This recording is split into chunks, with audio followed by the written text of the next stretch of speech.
For section 8.1, the main topic is stem changing verbs in the preterite.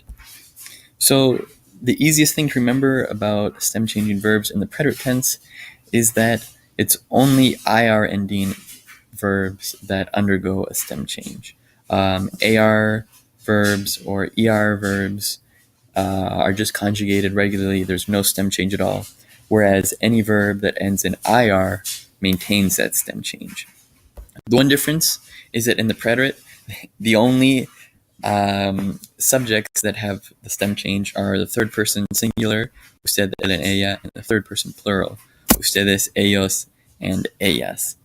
So as you can see here in an example, we have the verb servir. So in the regular present tense, servir, yo sirvo, so ir I. But as you can see in the preterite, yo serví, it's just a simple, straightforward, regular conjugation. Except once you get to the third person, singular and plural, then you have the ir I stem change, both here sirvió and sirvieron.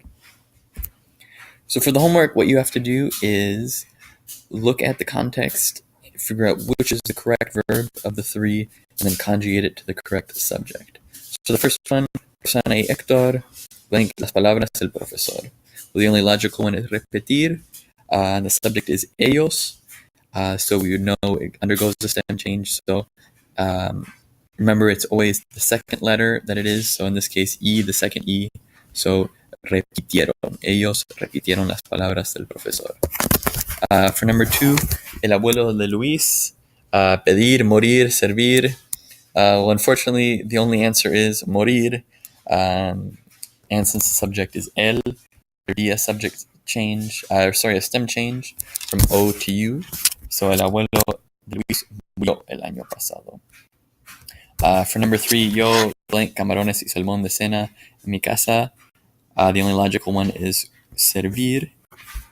So from there, since it's yo, we would not have a stem change. So it would be yo serví.